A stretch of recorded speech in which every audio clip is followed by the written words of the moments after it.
Hi, I'm Tina-Desiree Berg, and this week on the Right Wing Insanity Report, we are speaking with independent photojournalist Zach Roberts, whose recent work has been showcased in Greg Palast documentary Vigilante, that is about the voter suppression in Georgia and other states coming out of the right wing under Brian Kemp, under True the Vote, and a few other organizations. You've seen Zach's work more than likely because he has covered a lot of protests and events that right-wing extremists have been at, from Charlottesville to other items. So I wanted to invite Zach on the show today to talk about not only Vigilante, but some of these other things that he's covered. Welcome, Zach. Thank you so much for having me. 100%. So we had Greg on and we talked about the aspects of Vigilante that had to do more about, the Republican organizations and the voter suppression laws and whatnot. But I wanted to bring you on because you've done coverage in how all of this relates back to white supremacy. A lot of the motivations that are undergirding the decisions that were made about voter suppression are clearly against disenfranchising black voters. But there's also a more deeper, nefarious thread to that, I believe. What are some of the crossover things that you noticed while doing the Vigilante documentary? Well, my coverage of white supremacy and extremism has spawned literally from my coverage of covering voting rights. I started covering voter suppression and voting rights for Greg Palast back in 2006. And basically right away, I came across this guy named Chris Kobach. If you remember him, he's now Attorney General. None of these people go away. He's now Attorney General of Kansas after being on Trump's, voter integrity, which, mind you, every single time I say voter integrity, I'm putting up air quotes, just so 100%. Because it's opposite world. But it's opposite world with them, right? So they're accusing everybody else of engaging in election fraud. Meanwhile, they're doing everything they can to suppress votes of people that they know will disagree with them. It's nuts.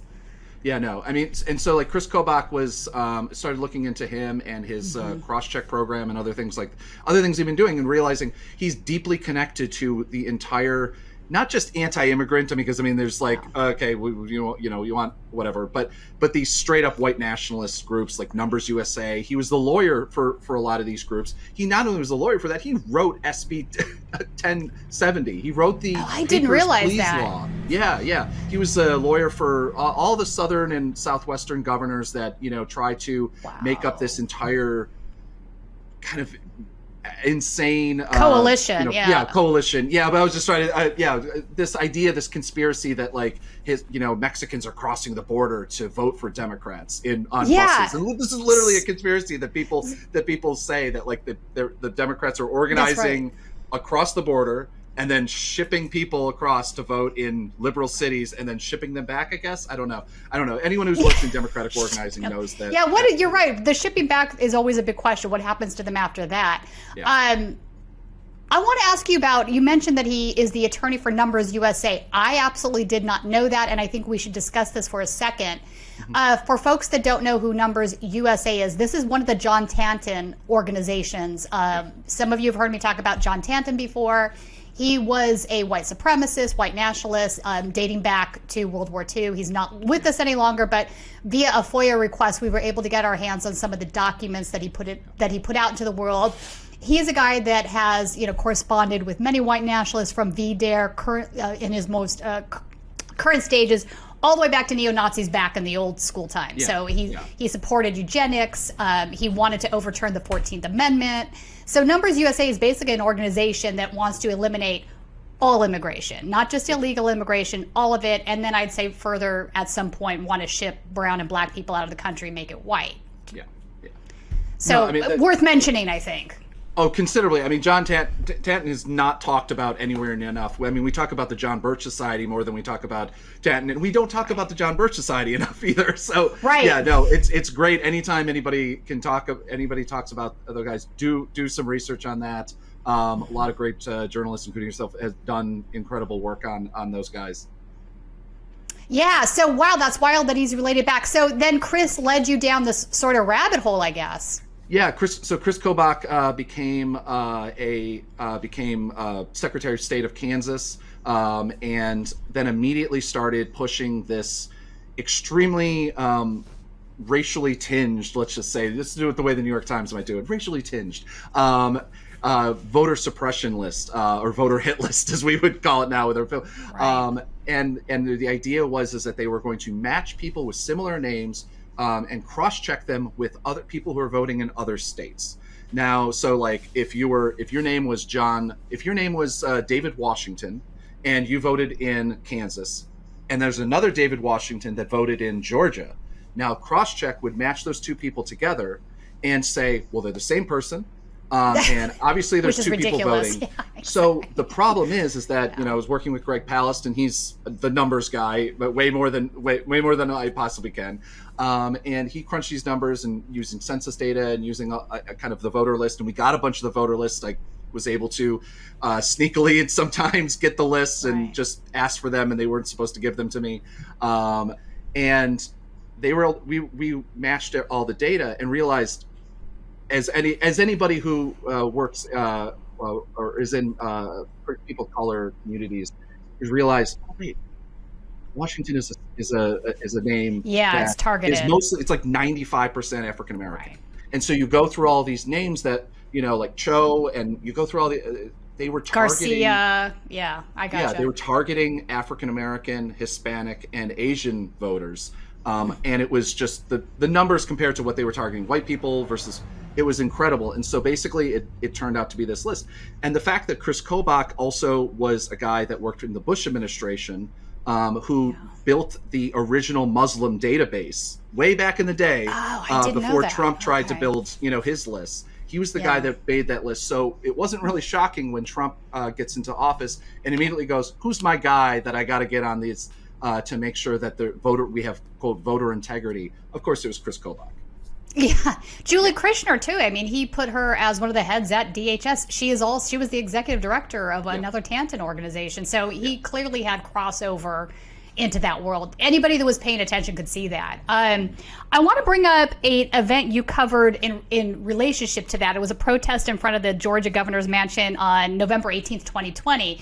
In this video, you see Ali Alexander, who is the guy that started the whole entire Stop the Steal protest movement that not only built up to January 6th, but continued on afterwards in other cities. And then Nick Fuentes is in there, who is now coming into more mainstream because people are seeing him with Kanye West and unfortunately others, and fortunately. I'm happy that people are like becoming familiar on what a threat he is, but I'm also not really happy about the way it's coming through because he is, it's a soft move in as opposed to sometimes, usually these things come out. There's a big hit piece or there's a big piece of investigation about him that comes out and, Yeah, I mean, so the Groypers are definitely, as far as I'm concerned, they're neo-Nazis. I don't think that's an exaggeration. I like to say they're Nazis because there's nothing new about them. So. There's nothing, exactly. So same old song and dance as far as the anti-Semitic and racist rhetoric, white nationalism, the whole nine yards.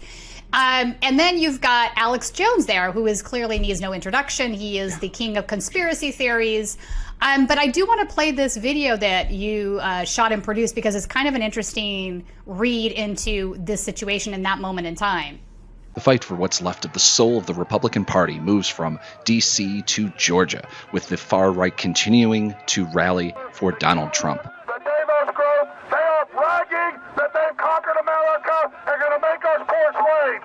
So anybody out there watching, or anybody here today who thinks this is a joke, is an idiot or a traitor. As I rolled by the rally, a Christian white nationalist and anti-immigrant group led by Nick Fuentes, called the Groypers, were chanting USA, USA. He later threatened that if the GOP, Governor Kemp in particular, didn't push to give Trump another 4 years, he'd start his own party called America First. And if they can't protect President Trump, then they are good for nothing. And if they're good for nothing, then they can be gotten rid of, and we'll replace them with a party called America First.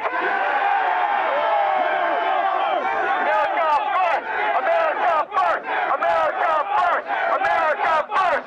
America First. The small group of 30 or so was made up partially by Alex Jones's security and camera crew, which was taking its caravan back to Austin from Washington, D.C.'s MAGA rally. Jones was joined by regular InfoWars guest, right-wing disinformation artist, and Roger Stone confidant, Ali Alexander, who is the national organizer of the Stop the Steal campaign. So we're out here trying to have election integrity and stop the communist Chinese takeover of the country. Alex Jones left the mansion grounds via a large black SUV, guarded by security and followed by his armored truck. The recount ended Thursday night, finding once again that Joe Biden had won the vote in Georgia. God, thank you for Alex, God. Cover Alex Jones with the blood of Jesus. Make Alex and InfoWars greater than ever, God. Blessings. So I love that you included that last clip about the blood of Jesus. Groypers are very religious, and that doesn't get discussed very much. They are definitely what you would call a Christian fascist organization. Yeah. And I think that is partially what drives a lot of their anti-Semitism as well. So, wow, this video is crazy. This was in the build-up towards January 6th. What are your thoughts on it? Yeah, I mean, it's always worrying when you cover something and then it doesn't just fade away, and it doesn't just it comes back as honestly more important now than it was, I think, almost even back then, especially considering you have Ali Alexander, who's supposed to be now taken over from Milo Yiannopoulos as the campaign whatever of Ye's supposed presidential campaign. What I call is just basically it's a grift for anybody who's kind of can attach themselves to him, whether it be Tim Pool or whether it be Alex Jones or whether it be Nick or whether it be now Ali, who the one thread that weaves throughout all of them, Alex Jones, Nick Fuentes, and Ali Alexander are all Christian nationalists. They have different kind of forms.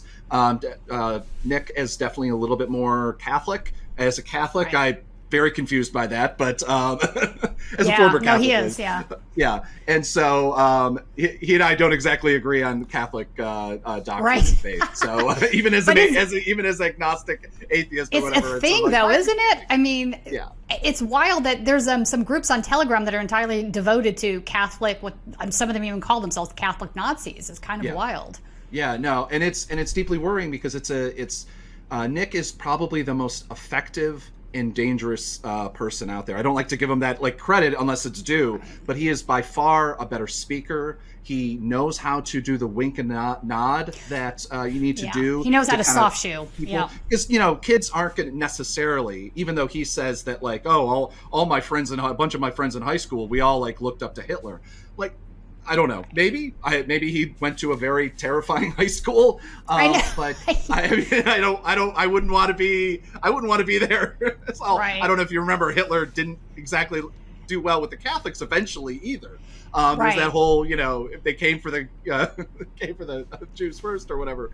And so you have Ali Alexander, who's also Christian nationalist, who sometimes believes that he's time traveled and at least he believes some crazy stuff. I mean, he recently just basically said that what he thinks stealing an election means that he doesn't like the outcome. That's the same thing, which is no, that's not how that works. No, it's always useful when they say the quiet part loud. It's always really nice because it makes all of our journalists' jobs easier, and it's a lot harder for people who don't really cover this world to say, well, the racially tinged comment or anything like that. It was no, it's straight up. This is straight up racism. This is straight up this is straight up white nationalism, if not white supremacy. I'm not quite sure there's necessarily a difference between the two of them, but so Nick Fuentes is leading and growing this young youth movement, which is basically the farther right version of what people like Charlie Kirk is doing over at Turning Points USA. But he has been able to pull people in and get them convinced that what he's doing isn't necessarily, straight up Nazism in a way that's, it's just a wink and a nod. There's a laugh after, any time he might say that. And he's slowly, that mask is slowly sliding away, I think, because he's realized that he's reached what I hope is at least the height of his power. And this is when, he's going to use it. So. No, 100%. And it's wild because here we are 2 years later. I had, paid attention to him peripherally in the Groyper movement, but I didn't give it a lot of oxygen because I didn't really think it would get to the point that it has now. And him being in the news constantly the last couple of months is just wow, that happened. So, it's just normalizing so much about the anti-Semitic statements that are coming out just about everywhere at this point. It's scary. It's all about making it funny. This is what Nick does better and more effectively than Ali or especially Alex Jones, because he's been a regular on Alex Jones' show for quite a while now. Alex platforms him on his I won't mention the name. TV. His version of his nightmarish version of YouTube. And so he's been platforming, but Alex is also, he very much comes from like the evangelical. He's a preacher. If you go back into his old episodes, he's definitely more of a preacher, but he's coming back to that now in a very dangerous Christian nationalist preacher sort of way, like kind of end of world. I mean, it's always the end of every week on the Alex Jones show is the end of the world. Right. Thank God it's not, so, everybody who listens to the excellent podcast Knowledge Fight, I always have to give them a call out, who basically document Alex Jones show. Like that's one palatable way of listening to the terribleness it is. But he does this, and he's doing it in a considerably more effective way because again, he makes the internet humor out of it. It's memed fascism, and that's really what kids these days, I guess, is what is making it kind of sexy to them to go into this world. Combined with a little bit of incel, combined with a little, as he said, is it gay to have sex with a woman? And it's all funny until it's not. Until it's not. Yeah. No, and I think you're right. It's a tactic that we've seen the alt-right use for years now, right? So it's just irony, it's just ironic, it's just humor, it's a joke. Yeah. But it's really not, I mean, come on now. Nazi jokes aren't funny to anybody that's not a Nazi, right? So, but it is a method and a tool that they use to try to red pill people, right? To pull them into the movement. Yeah. What other crossovers have you seen between voter suppression and white supremacy? Are there others we should mention? I mean, the strongest thing is that it really comes down to the fact that they're watching. I mean, so the most basic thing that I hear from, it's not from Ali, it's not from Nick, it's not from Alex, it's not from any of the really big figures. It's from literally people on the streets at Brian Kemp rallies, of all things. I talked to a man a couple weeks ago in the run up to the election, and he had a Donald Trump hat on, and he was convinced that Donald Trump and Brian Kemp were just going to get back together and run again when Donald Trump runs again in 2024, which I thought was a little bit. Weird. I think that Brian Kemp knows where his butter, where he needs to go in the party. I mean, he is being bandied about in like more conservative and also centrist media as like the Republican Party's obvious pick. But I talked to this guy, and one of the biggest things that hit why he was voting for Brian Kemp is that he didn't want the MARTA to go out to the suburbs. That was one of the biggest reasons that he worried about the wrong element, and that's his quote, the wrong element coming up. And the MARTA is Atlanta's subway system, or metro system, and the fact that they were talking about extending it, and the fact that like all of these things are happening, and they realize that again, to quote them, the wrong element is moving into Atlanta and moving into the suburbs, and Atlanta is this expanding metropolis in Georgia. If you look at the maps from 2006 to now, you just see this like little blue expansion around Atlanta and Athens and Savannah, a little less so, and they're doing everything they can to stop them from voting. Brian Kemp and Brad Raffensperger is, but the people on the street are a lot of times like why they don't want change is because they want their cute little white suburbs to happen, and they don't want to see the harshness of Atlanta come into their well manufactured harshness yards. God, it's like the same old. That is an argument you would have heard in the 1950s. It's unbelievable. It hasn't changed. 4 years ago, I talked to, or 2 years ago is now, my God, it seems like 7. 2-3 years ago, I talked to a real estate agent who told me that she wouldn't sell houses to certain people that came into the state, which I was immediately like, I wonder what the local real estate licensing board would think of that. Yeah, my God. But sometimes they just say the quiet part out loud, and you're like, okay. I mean, you talk to anybody long enough, and they, normal people don't have the media conditioning that all modern politicians go through to know. So they'll say stuff. You can't say the wrong elements. You can't say that, Oh yeah, they will definitely let them talk long enough, and they'll definitely say something where you're like, yeah, nope. That's the idea. That's why. That's one of the reasons I think it's always really important to, you got to go to these rallies. You got to go talk to people. You know, I agree. I've been to over 20. I mean, you guys are always there. You always Yeah, run into no, I Status agree. Coup. So it's why it's important to talk to people in the streets. And that was one of the biggest things in the lead up to the 2016 presidential election, when everyone across the board was saying, "There's no way Donald Trump wins. This is absurd. This idea that he's winning." And the polls are just, 48, 52, going around there. But I spent the last 2.5 weeks on the road doing nothing but talking to people that went to Donald Trump rallies. And it's not a direct, that's obviously a really kind of poll. It's not a good way to do polling. Be like, how do you think about Donald Trump? You stood in 2.5 lines. Listen, it's telling though. I mean, Zach, I remember exactly. I remember saying when Bernie Sanders lost the California primary, I basically said Trump is going to be the next president. And I cannot tell you how many people were like, "You're wrong, you're crazy, you're this, you're that." And I'm like, am I though? And when we watched the election that night, the tally started coming in, I was like, yeah. And so many people were like texting me the next day, like, "Oh my God, you're right." And I'm like, I still remember one of the last rallies that I covered before the presidential election. I was in, near coastal, I think it was North Carolina. It was a town that literally, my hotel was washed out.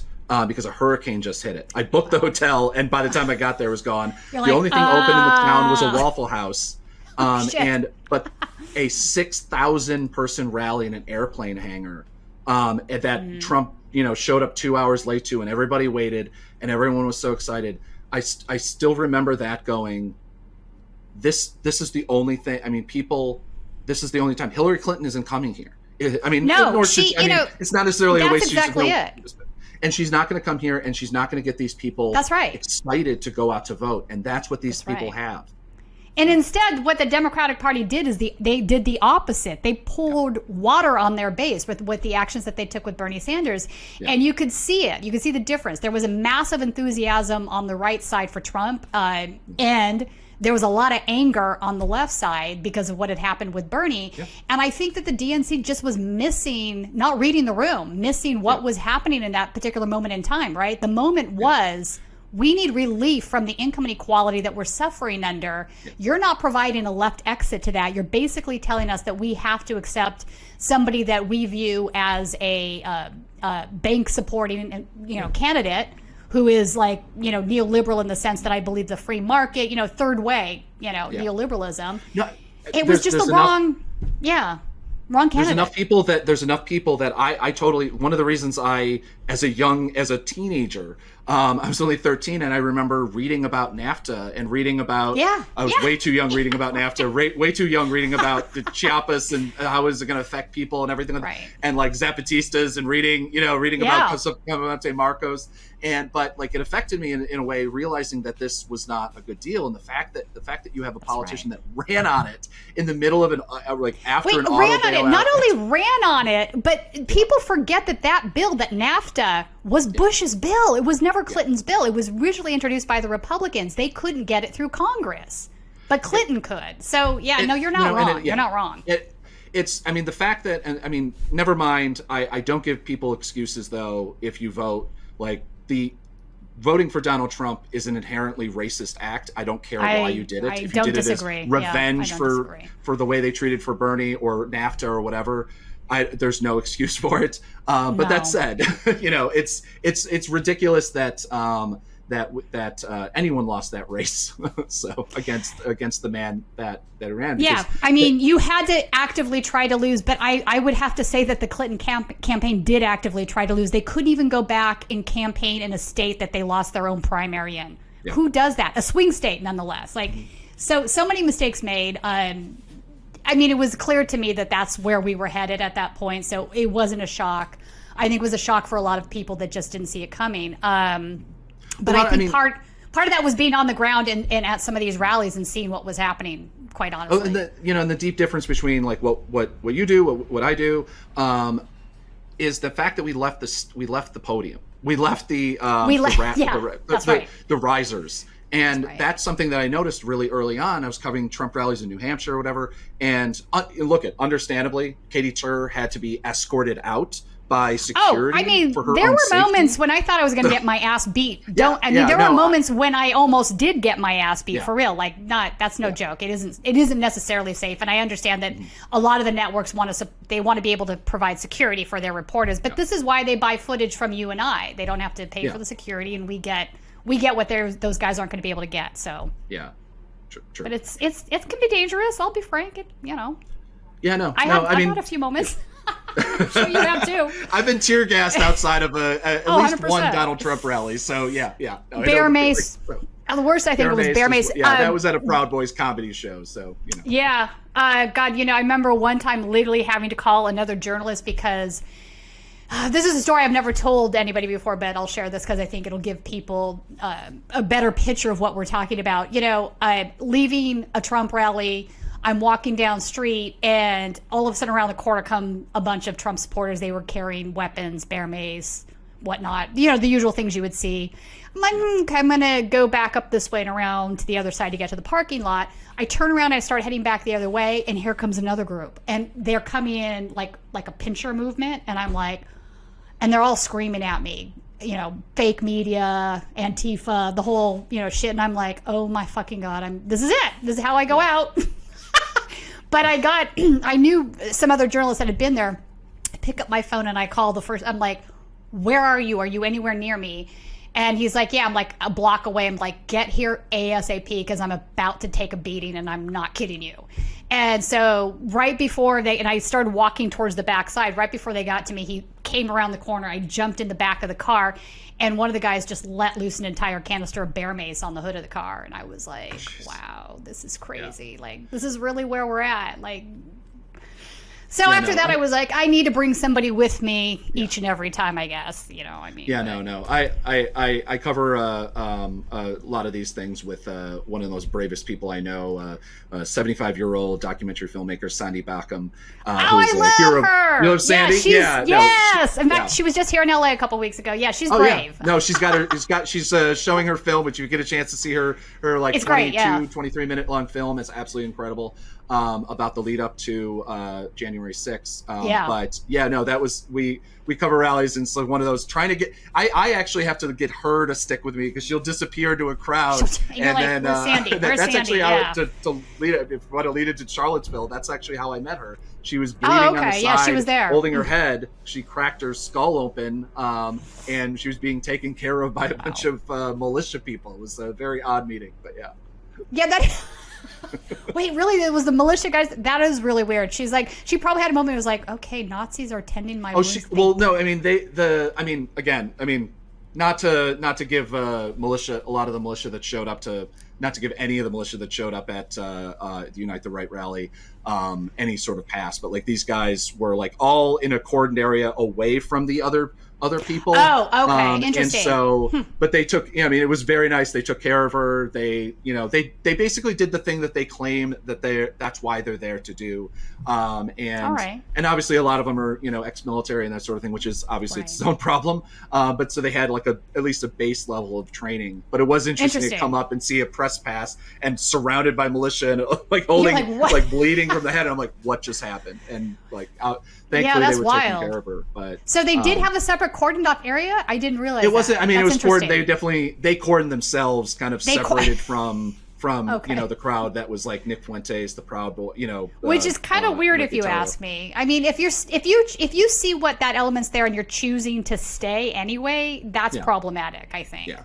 There's always that rule if you show up to a protest and there's a Nazi flag there and you don't leave or kick the person's then you're a supporter of it. I mean, it's just I don't know, it just seems really obvious to me.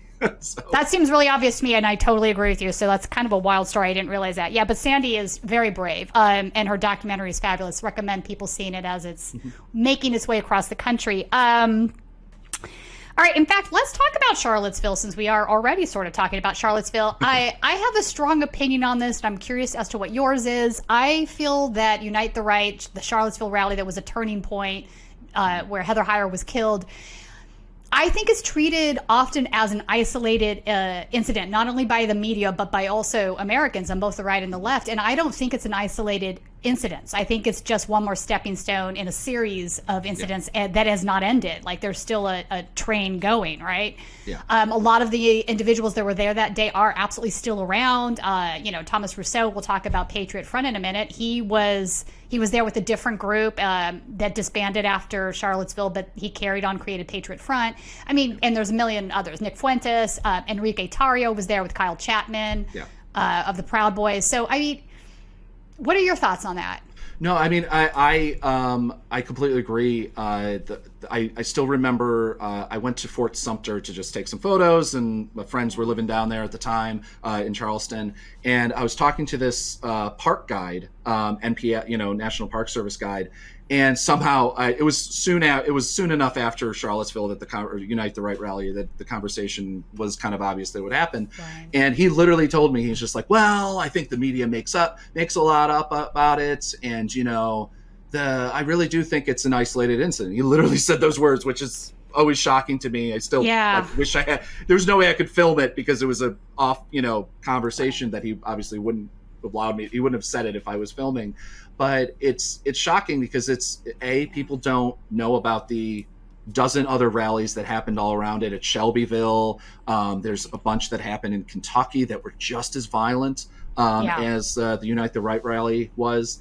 And I mean, and also people also treat it as, just one, guy, I don't like to mention his name. The guy drove his car through that crowd purposely and killed it. It was that lone wolf, the lone actor, that BS that they love to sell. Totally not. Never mind the wolf. fact that DeAndre Harris, if it wasn't for basically an anti-fascist medic that showed up, there's a really good chance that DeAndre Harris, young 21-year-old African-American man, had the crap beat out of him in a parking lot. Yeah, by multiple people in a police parking lot.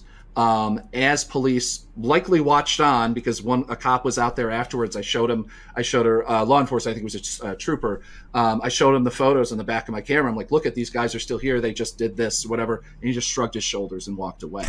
And this is literally like the police station. You can literally, if you go to the parking garage where DeAndre was nearly murdered, and a gun was pulled on him as well, him and me. And so there's also a really good chance that it was going to turn into a shooting, which I guess would have actually made the national news because that's something that people, want to talk about, I guess. But the fact that he nearly died, no law enforcement took care of him. No ambulances were rushed to him. Again, it was anti-fascists that took care of him, that stopped the bleeding, at least as much as they could. And then he was eventually, an ambulance came by like 25 minutes later. But that was just one of them. I mean, there was dozens of other incidents that happened that either weren't photographed or weren't documented because, anti-fascists don't like to make a big thing out of things because they don't want to become, once they get named, they get attacked, which happened to DeAndre Harris as well. He got arrested for getting attacked by Virginia police. That's insane. It's insane that he got arrested. But so let's talk about that for a second because I think it is worth expanding on. I have filmed multiple stabbings myself, and none of these individuals have come forward to the police or ever will for the reasons you're describing. They don't feel that it's safe for them to do so. But meanwhile, the other flip side of that is this just emboldens the right-wing extremists to commit more violence, right? Yeah. And then the few times that maybe the left side does commit an act of violence, that gets put on media attention, replay over and over again. So there is a unbalance in the perception of things, right? So the reality is that most acts of violence at protests are 100% committed by the right-wingers. I'm saying that is probably 95% of the time. The other small percent of the time. I mean, either that or by the police, which, Or the police, correct. Yeah, fair. I mean, I've been hit by police too, so. Yeah. Well, if you go to a protest, though, I mean, the number one thing you'll always see is that you'll see that when you cover any police thing, look to where they have their backs. Look, when they're lined up, all in the line, and stopping people from going from place. Whoever they have their backs to is who they trust. And every single rally I've ever been to, every single rally I've seen photographed, has been the police have their backs to the far right. They have their backs to Proud Boys. They have their backs to Patriot Front. They have the backs to whoever. They are looking at, which is insane to considering, me. It's insane to me. I remember, Zach, one time, in fact, I was at a BLM protest, and there was a Trump supporter that was literally pulled out a handgun and was kind of waving it around. Yeah. Not a taser gun, a legitimate handgun. And I said to the cop, I'm like, yo, you might want to turn around. There's a guy wielding a handgun behind you. And the officer didn't blink or turn around at all. I was like, okay, I'm just going to film this. But it's insane that has been the case. Like, how is this? I mean, the only thing you can derive from that is that a lot of them were Trump supporters, and they were bringing their bias to the skirmish line. I mean, this sort of thing, this training goes back to, obviously it goes back for ages. You just read a book about the history of the police forces and who decides to go into them and everything like that. It's fine. But I mean, like my first large protest that I covered was Occupy Wall Street in New York. And I remember there being stories, news stories talking about how police were getting this messaging, this far right kind of terrifying messaging about Occupy Wall Streeters are carrying guns, they have knives, they're doing all these terrible things. Which is not true at all. I mean, anybody who actually was there, you'd go like, like half of these people, no offense to Occupy Wall Streeters, but I mean, like they're not exactly people you're gonna like. No, they're not the right wing militia. You know, what's really wild about it, too, is even the FBI acknowledges that most of this crime is being committed by right-wing extremists, right? The domestic terrorists are generally right-wing extremists, but local law enforcement doesn't seem to get that message. Well, the FBI doesn't take their own research seriously either, which is kind of terrifying. I mean, I think they do now after January 6th, but they didn't previously. I think it's yet to be seen. I really think it's yet to be seen on whether or not they do, or whether like a widespread of it. I've talked to FBI agents before for my work, and the questions that they have are like, wait, so who is Nick Fuentes? Right. They're trying to play catch up. Who are these leaders of these movements? Tell me more about the Proud Boys. And like, I'm pretty good about reading whether somebody's playing me or whatever. And no, straight up, we're asking me questions, like follow-up questions about who are these people. Yeah, and they're trying to play catch up. It's my little bit of like, I'm happy to inform law enforcement. If anytime a cop wants to like DM me and say, what's a peckerwood? Let me tell you what a peckerwood is. Yeah, I'm happy to. Exactly. Whether or not they'll believe me, whether or not they'll take it seriously or not, I have no idea. But it is one of those things that genuinely worries me, because we don't even have the FBI of the that you saw in old movies, going back and researching and protecting, people, bus riders or anything like that. We don't even have that FBI right now. We have two kinds that we have basically don't care, don't know, or possibly are perfectly fine with accepting it and going forward, accepting and kind of going forward and still not ignoring their own research about it. And which is why one of the reasons I think that this drag is happening. If police weren't attacked on January 6th, I don't think that we'd have any of this to this level happening. I mean, I think that it's the fact that a law enforcement was attacked, and it's the only reason why we have both sides actually, or not both sides, that's wrong, but we have Democrats caring about it, and also also some Republicans, some more conservative, and law enforcement actually caring about it. Never mind the fact that Officer Ferrone, or former Officer Ferrone, has gone on about how much he was mocked and how much harassment he got. He was mocked by which is just unbelievable to me. Yeah. And in fact, so John Farina, who works with Status Coup, was the guy that filmed that horrifying footage. And it's not like he was like some hippie police officer.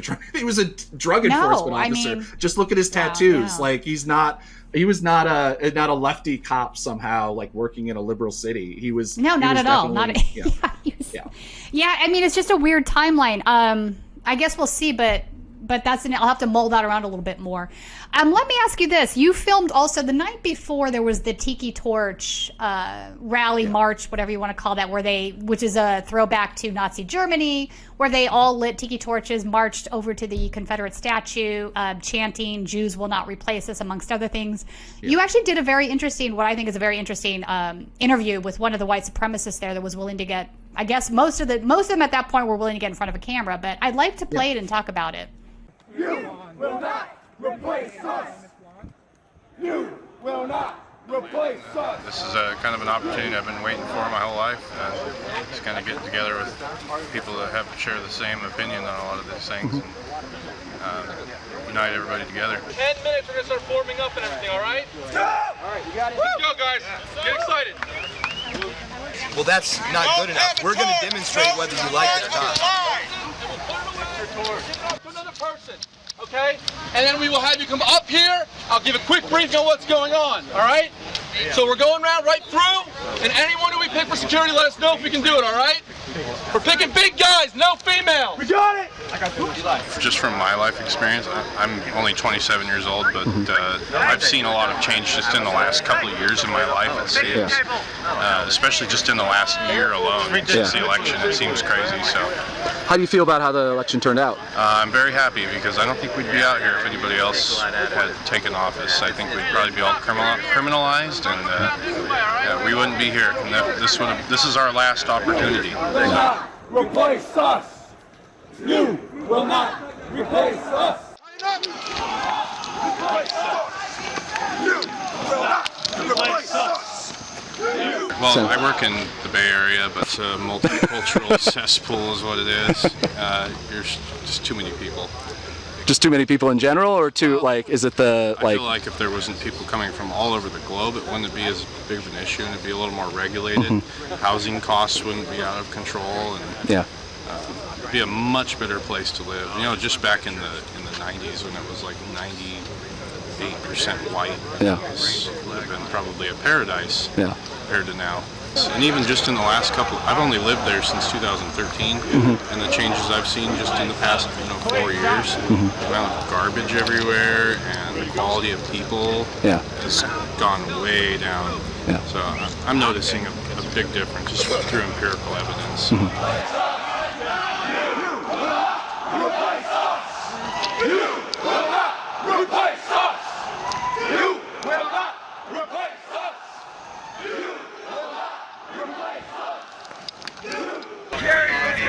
I've never been called white as a derogatory before. That's the first. Y'all have a good night.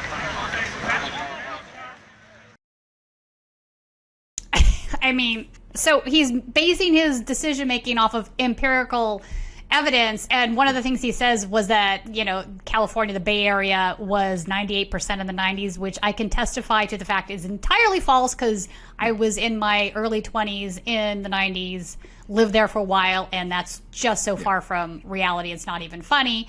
But notice he's using this white genocide sort of rhetoric, the white replacement theory, right, to justify all of these things, blaming housing costs on immigrants. It's a multicultural cesspool.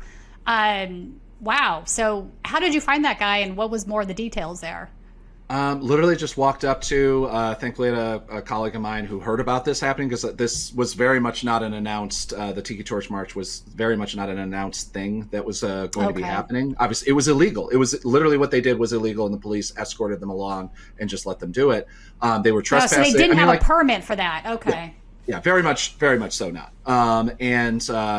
And like, again, if you listen to the trial that happened last year, the big lawsuit, you hear about the fact that I didn't know at the time that people were living in those houses that they marched by and terrified, understandably terrified if you're a person of color. I mean, I think anybody would have been terrified, but especially if you're a person of color, people are living in those little places as they kind of marched by, and they were students and didn't know what was happening, didn't know that was something was going to happen. Police did, once again, nothing. There's like maybe 3 or 4 officers out there. In fact, when they left and they piled all of the tiki torches into a U-Haul truck, just like literally like an open truck, and it was just throwing in there.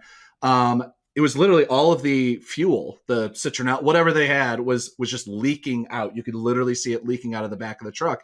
And I pointed it at the officer. I'm like, that feels illegal. That feels like unsafe. Just as a safety thing. And again, police officers was like, not doing anything illegal. So, which never mind. But it's the fact that they, we watch all this happening, but we walked up to it, a group of journalists, and saw all these people like filling up the tiki torches, everything like that. I had a vague idea of the imagery that they were obviously going to be going for. As you can see in the video, that so many of them had maybe not a straight uniform, but like there was like somewhat of a dress code that they kind of knew to show up with, because it's very different than the clothes that they wore a lot of them wore the next day. And the fact that even amongst white supremacists, that there's still just deep sexism, which if you call big men, no women. Yeah, exactly. And mind you, like the people that ended up doing the security were also like smaller than me. I'm 5'9". Like I'm a big guy, but not like not like that imposing. So it's just like the fact that even then that you can be a woman and not even be, you can be a woman who's a racist but not even fit in with the rest of the racists and be able to be accepted as an equal, which shows you that anybody, that how this is going to go if they win what they're getting. But anyway, they were just filling up everything and just try to catch people's eyes. That guy he didn't turn away when I had a camera, and so I asked him. He's like, sure. It was very, very kind of uncomfortable. He gave me his first name only, not hiding anything on that, and just talked. I mean, I barely, there's you can hear me like encouraging and like going along, which is something that's always deeply uncomfortable because it's the way you get people to talk. No, but it's how you get people to. I've been there. You have to kind of go along with it. I mean, if I literally frowned at them when they said racist things and whatever, that'd be the end of the interview. Like, So I mean, like that's just as if anybody's just listening or anything like that, that's why you hear me kind of like laughing and going. That's my, horrible, nervous laugh of going, I can't believe that this person's saying this on camera, but they are. And he's, as far as we know, he's still out there. God only knows, probably working. God only knows doing what. I bet he's applying for Twitter right now. I bet he's working. Probably. He's like, where's? I should actually look through the names of the like 30 people that are left working at that site. Right. Is there a Landon? There's a Landon. Yeah. I mean, Elon is literally reinstating neo-Nazi accounts. Andrew Anglin is, the editor of the Daily Stormer, one of the worst accounts that was on Twitter. He had Hitler apologist at one time in his bio. It's shocking that. And then Elon pretends he doesn't understand why advertisers don't want to stick around. It's not difficult. I mean.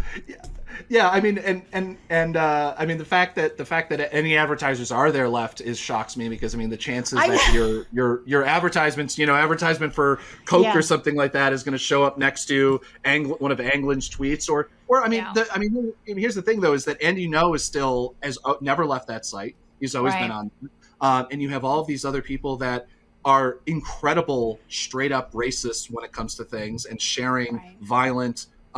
Not only disinformation, but just like hateful conduct online, leading harassment campaigns, and that they're all there. And so, I mean, there's no argument that it's gotten worse, but it is shocking that it could.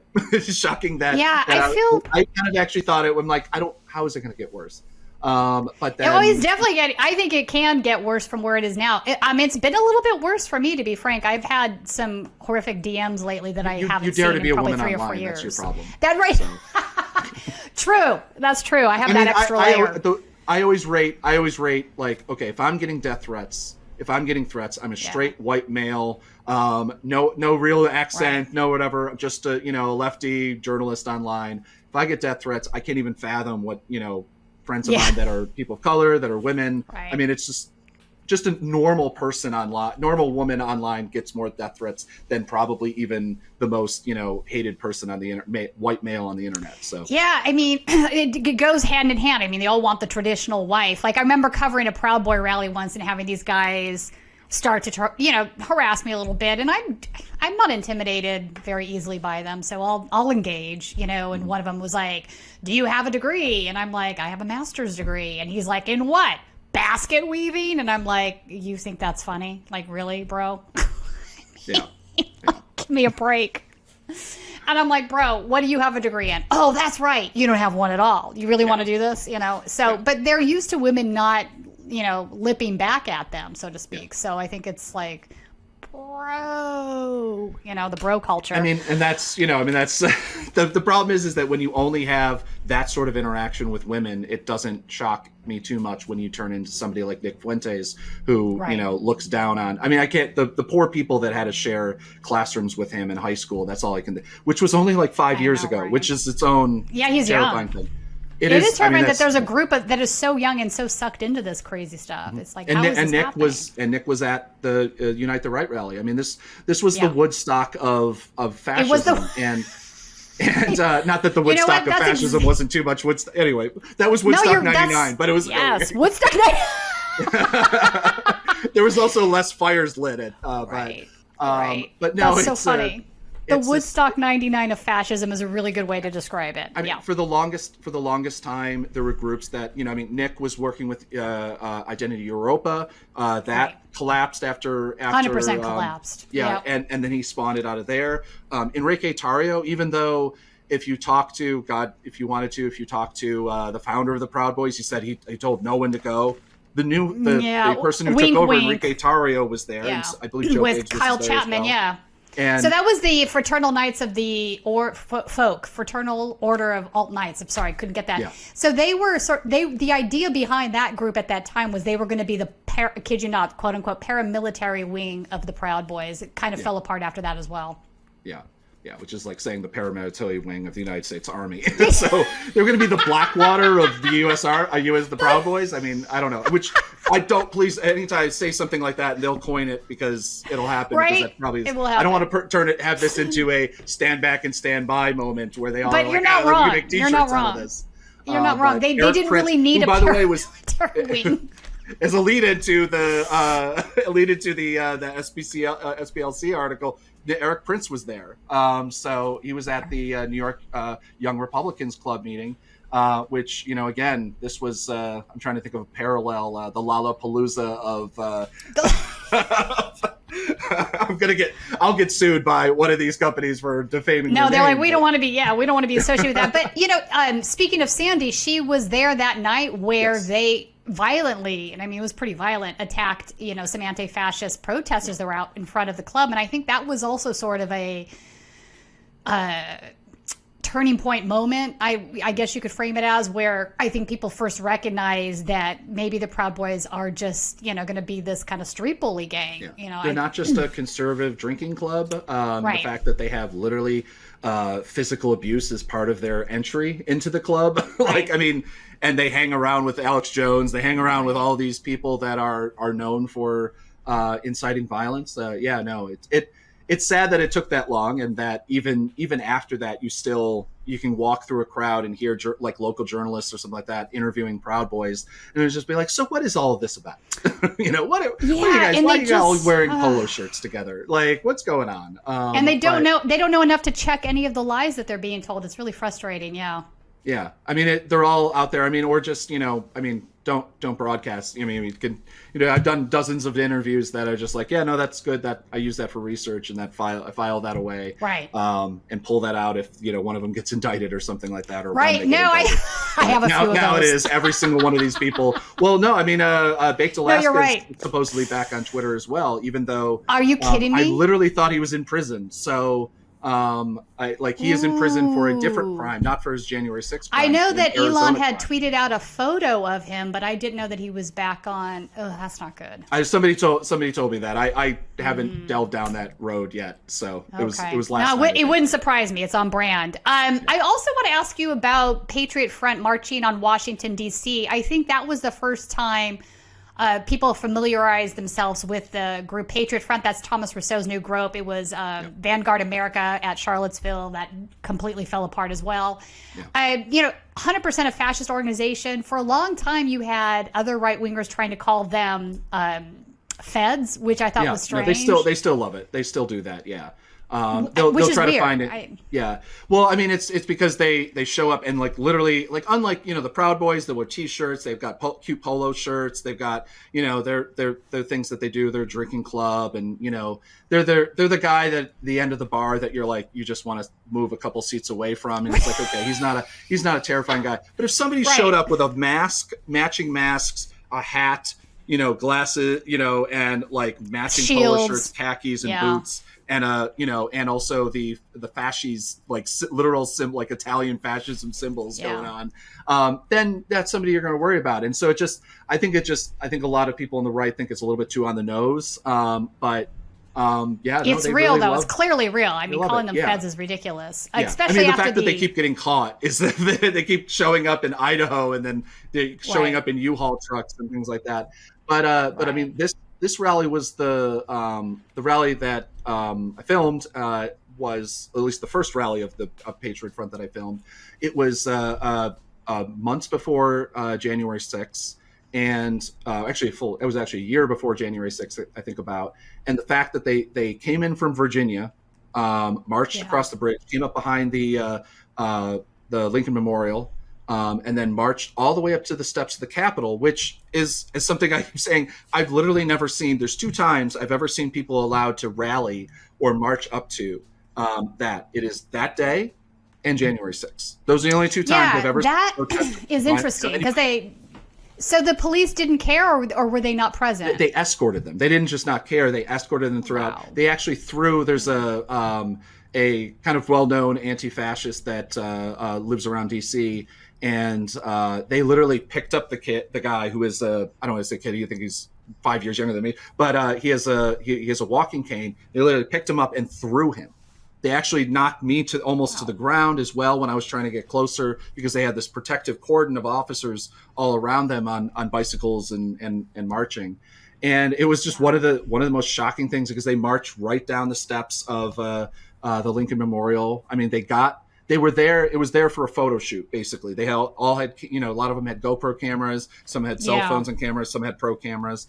And so these things, anytime you see them march, it's basically for a promo shoot, is that they go ahead and do this. Yeah, because then they make a propaganda video. Yeah, which they actually did. 100%. I saw. Yeah, they do that. They go to almost every March for Life protests now, or not protests, route marches. That's right. And they cut videos together. That they did that in DC later on. I filmed them, and one of the biggest things, March for Life immediately posts up and we have nothing to do with these people, and we're nothing. I tell you, I filmed the number of people that I filmed taking the flyers that they were handing out about signing up to be a member, and about their group, and saying thank you for coming out, thank you for what you do. And I remember even talking to a woman afterwards, and she's like, "Who are these people? Who are these people?" I'm like, "Oh, they're basically Christian nationalists."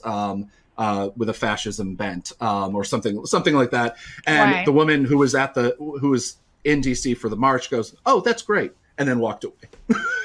She's like, "Oh, that's fantastic. These people showing up in masks, and because they were getting yelled at by lefties. So whatever it takes to own the libs, and that's it's crazy. That's the entire conservative principle right now. Is whatever, if you're doing something.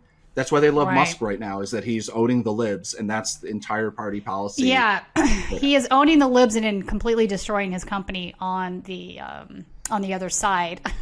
Yeah. I want to bring up some stuff that's making the news cycle currently that I'd love to get your opinion on. The first one is that Mark Meadows has now had a bunch of his text messages leading up to January 6th leaked, talking points memo. Got their hands on them and did a piece. I want to put that up and then read some of these text messages because they're kind of crazy, some of them. So the texts were part of a trove Meadows turned over to the House Select Committee investigating the January 6th attack that was obtained by Turning Point's memo. The first one I want to read is from Ralph Norman. Mm-hmm. Because this is wild. He says, "Mark, in seeing what's happening so quickly and reading about the Dominion lawsuits attempting to stop any meaningful investigation, we are at a point of no return in saving our republic. Our last hope is invoking martial law. Please urge the president. Please urge to president to do so." Oh my God! I mean, martial law. Like, this guy's a Republican from South Carolina, so he's House of Representative. Invoking martial law. I mean, that's where the Republican Party has been for quite a while. I mean, one thing that I think Trump did quite effectively is he exposed what the conservative wing of American politics really wants and where they are, and that this idea that we could ever work with this party, the fact that Joe Biden ran I'll be able to bring the Republicans in, and the fact that like January 6th exposed all of that, because when people had a chance, finally, after 5 years of kids going into camps, voter integrity forums where you're suppressing votes on a national level, everything else that Donald Trump did, Muslim ban from the country, an entire group of people, that they had a moment. Okay, you missed all of those opportunities to kind of stand up and like, oh, okay, I'm out of here, I'm leaving. And yet so many Republicans did not. I mean, so few Republicans did in any way, shape, and form even decry it. And now they're even back to it. They're already kind of like, That's the biggest thing that drives me nuts about the last election is the fact that, or 2020, there's a lot of things that drive me nuts about it. Let me preface that. But is that, Brian Kemp is held up as this hero because he supposedly denied. Stood up to Trump, which is ridiculous. Said, no, sir, I will not commit a felony, a treason crime for you. Right. That's all he I'll did. go all the way hero. up to the limit that I can. He is absolutely not a hero. He's like, exactly. Hey, by the way, have you looked at the number of people that I purged from registration lists? Have you looked at all these other things that we've done? We tried. We did our best, man. I'm sorry.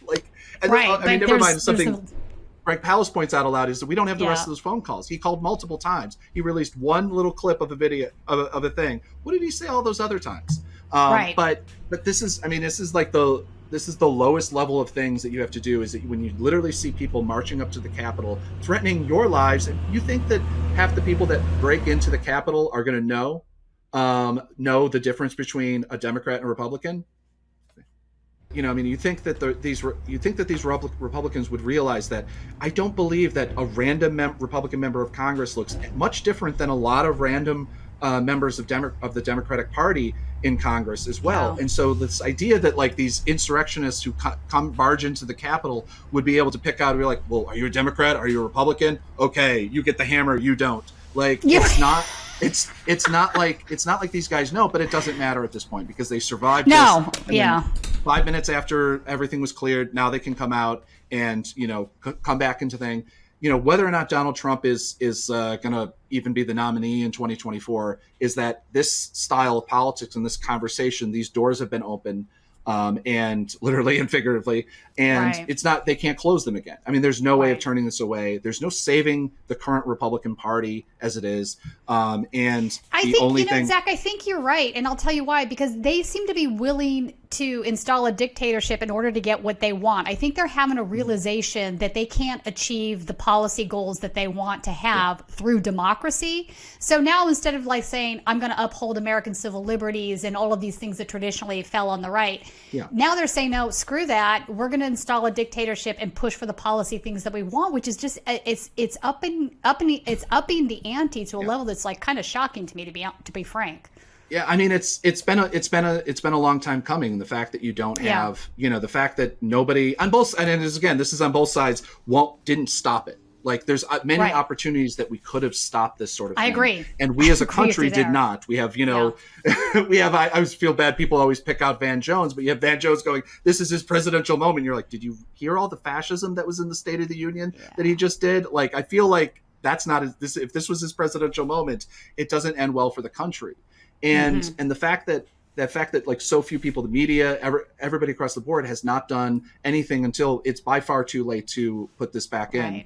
And I don't know where we go from here. But it is the fact that we got to find ways to preserve our democracy at this point. I think our democracy is really in peril. Yeah. The worrying thing is that the Republicans now have realized, and mind you, everybody wants to celebrate how the Democrats did in the 2022 elections. Obviously, it's great that Blake Masters is in the Senate. It's great that Herschel Walker isn't there. I think that is not. I'm not a Democrat. I'm not a Republican. But I think just for anyone with Carrie Lake lost. Thank God. Yeah, I agree. I think it's a really good thing. But the fact is that they have realized that they can get just enough votes. The fact that somebody like Reverend Warnock had to do a runoff again, it's kind of scary. It's terrifying. It's terrifying. Whatever you feel about politics, this man is the reverend. First off, you can't question his Christian beliefs. He's the reverend of the historical Ebenezer Baptist Church. He believes in God. There's no question about that. But it's not the right kind of God, I guess. I don't know. But it's the fact that they want people who own the libs. And they want the fascism, and they want that. And they realize that 30% of the Republican Party will vote for that no matter what. I agree with you. It's extremism, and it's definitely 100% driven by income inequality in the country. There's a corporate level of fascism that we are experiencing systemically. So I think what's left of our democracy is really in peril here, and we need to do things to turn that tide and get it back towards towards people having more say in their government, kind of a thing. Yeah. I want to put up one more tweet because I thought this was interesting. This is Jason Miller, who actually was working as an advisor to the Trump campaign. FYI, so I asked Ali Pardo from our press shop to get in touch with Rep. Mo Brooks' office, since he seems to be the ringleader of the January 6th deal. They say they will have as many as 50 members on board 1/6, but we won't have a list of names until Sunday or Monday. This may not surprise you, but no one from the legal team has made contact with them at all. They request examples of fraud, numbers, names, whatever supporting evidence can be provided. We've now supplied that, but our legal squad isn't exactly buttoned up. I bring this up for a simple reason.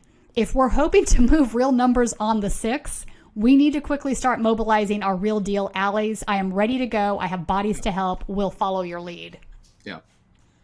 It's, I mean, it's sad if you see the level of planning behind this. I mean, this is because, I mean, one of the biggest things that you have, Marjorie Taylor Greene at the New York Young Republicans Club at holiday. I think we're going to bring that meeting. Up next. Yeah. Yeah. It's the fact that, but she comes out and says, oh, if we had really planned this, which is again, not just a wink and a nod, but it's a full-on acceptance of this conspiracy that like the feds were behind January 6th and that everybody who marched in the Capitol and that there's many good people there to misquote Trump. Yeah, and in fact, there's many good people on both sides. We have the video. Why don't we go ahead and play that and we can talk about it? I come to Washington. I swear in on January 3rd. I get accused of giving insurrection tours, which I thought was hilarious because I couldn't even find the bathroom in the Capitol. True story. Then January 6th happens, and next thing you know, I organized the whole thing along with Steve Bannon here. And I want to tell you something. If Steve Bannon and I had organized that, we would have won.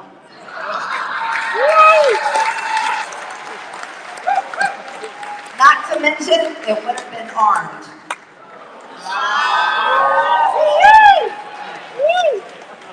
Yeah. See, that's the whole joke, isn't it? They say that whole thing was planned, and I'm like, are you kidding me? A bunch of conservatives, Second Amendment supporters went in the Capitol without guns, and they think that we organized that? I don't think so.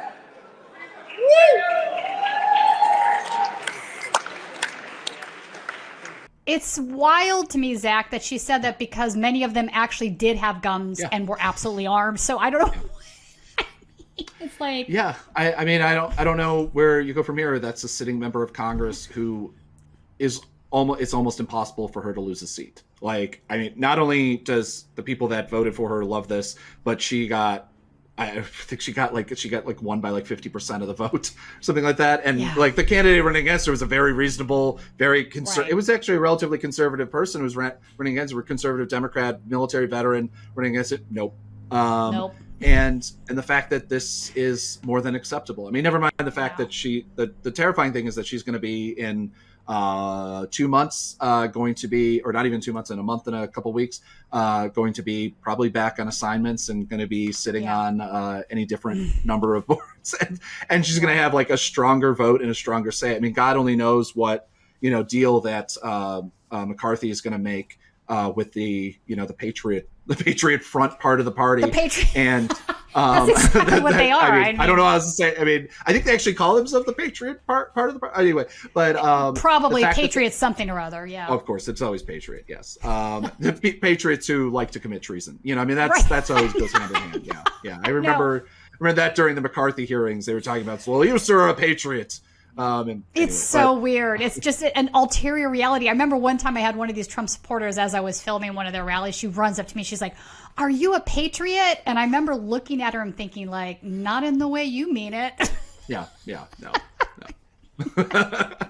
I never know how to answer that. Usually I just go, I'm just a journalist, ma'am. Exactly. Usually that doesn't usually get a good response, but I don't know how to say it because I'm like, I can't tell you that I'm a right winger. I don't do that stuff. I mean, no, I almost feel like I want to respond now, like, no, I'm just the fake news. Don't worry about me. You know, I mean, Sandy does that a lot, and I'm like, Sandy, you're gonna get killed. Like, this is what's gonna do it, is because you're admitting. Like, no, I'm just Antifa. Sarcasm doesn't exist in the right. Like, no, in the it doesn't. Not in the way we use it, at least. Oh yeah, no, I mean, it's sarcasm. Yeah, it's not sarcasm when you're being like, I'm a Nazi. There's a joke. Exactly. Then it's a joke. Yeah, 100%. Yeah, it's terrifying, and the fact that Mark Meadows was sending all these emails, getting all these texts, and organizing, as far as you can tell, organizing literally what she says didn't happen. He's working with Donald Trump's old lawyer at the CPI, the Conservative Partner Institute, and basically he's Trump's old lawyer who basically organized a lot of lawsuits. Was actually on the phone call with Brian Kemp. She's crazy. She's crazy enough that that Donald Trump told her to be quiet. Like, that's how crazy she is on the phone call. That she's like, we don't need you on this. Which, if you know the Trump world of lawyers, you're going Linwood. That's But she got booted from her actual job, and so she started up the Conservative Partner Institute, and I was able to sneak into one of their meetings where they're actually training the vigilantes that you'd see in mine and Greg Palast and David Ambrose's film. And that's how I got connected. Pam Reardon, the woman in red that you see that kicks Greg Palast out, that has a gun. She had which I didn't know was a thing. She had it's not an automatic, but it's a semi-automatic shotgun by the door. Yeah. Like, I have a photo of it, and I showed it to somebody, and they explained to me, like, oh, that's a semi-automatic. I'm like, wait, there's semi-automatic shotgun. I didn't know that there were, like, I'm in the world of guns quite a bit. I cover the NRA, but I didn't know that, like, and it just looks like a large AR-15.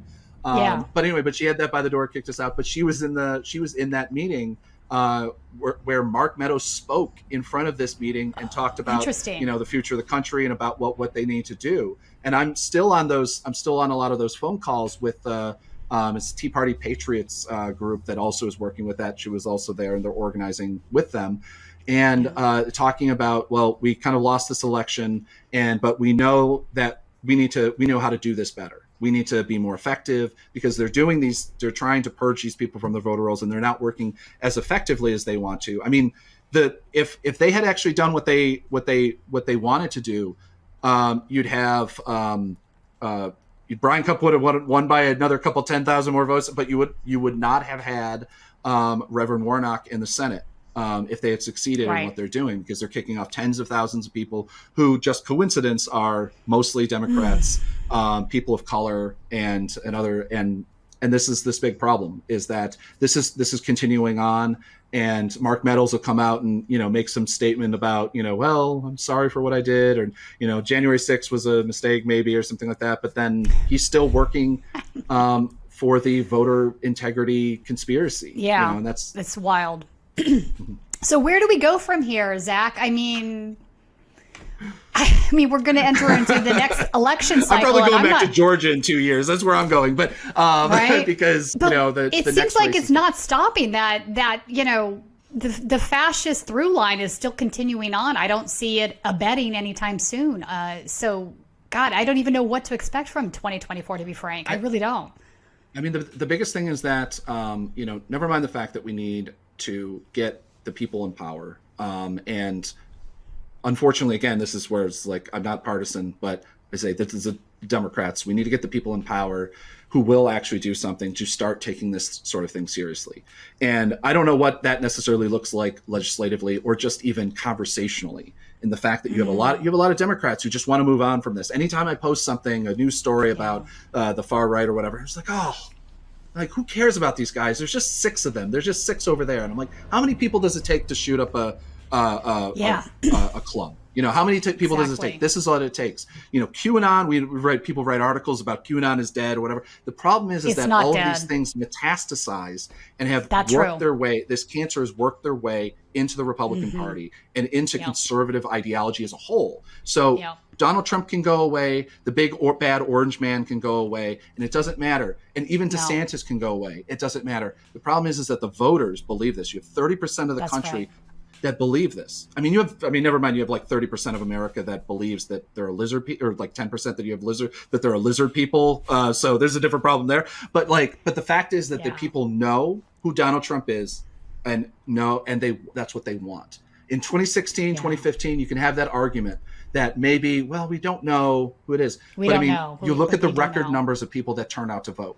Like, yes, but Joe Biden won that election. There is no argument he won that election. He won it by quite a good margin. The difference is you have to look at that number and go, oh my God, that many people turned out to vote. People turned out to vote. Chris Kobach was elected as Attorney General. Right. He is going to be able to, this is something that weirdly hasn't been written about, other than me ranting about it on Twitter, basically, is that he's going to be able to pick the head of the KBI, which is the Georgia State Police kind of investigative thing, who are the people that would investigate voter fraud and supposedly.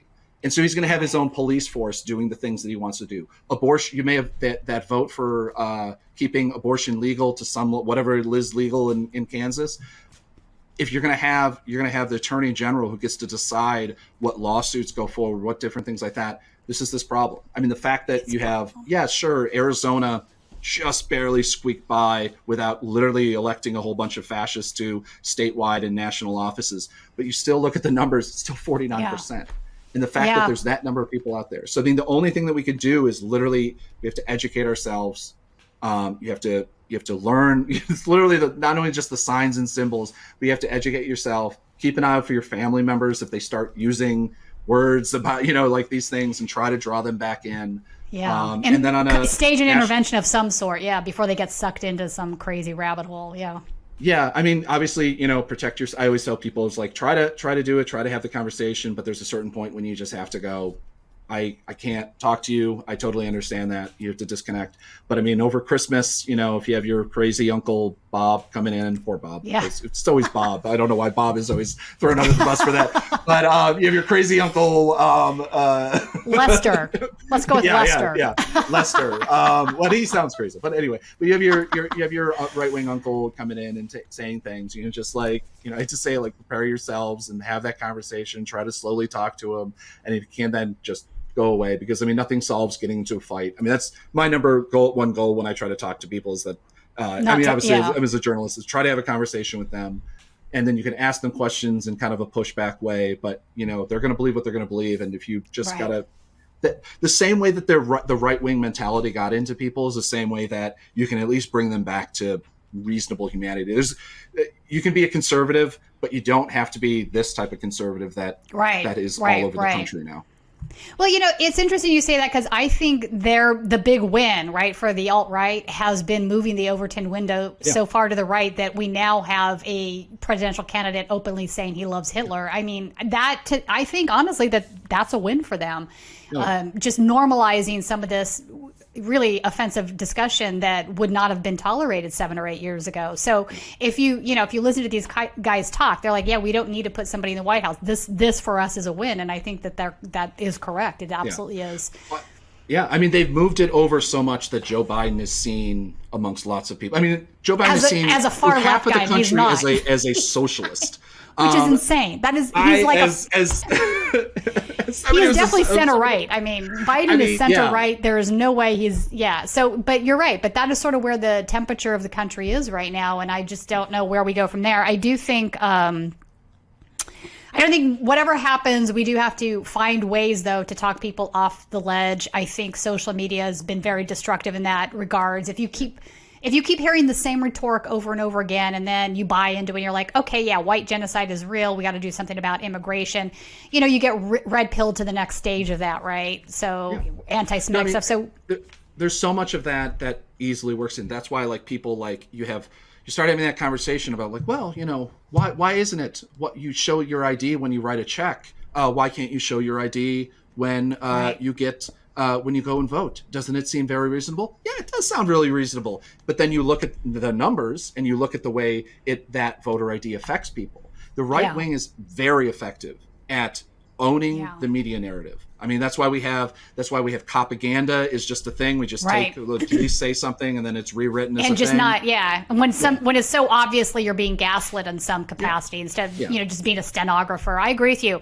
Zach, thank you so much for joining us on Right Wing Insanity Report. It's been very interesting and informative. If folks want to keep up with your work, where is the best place to do that?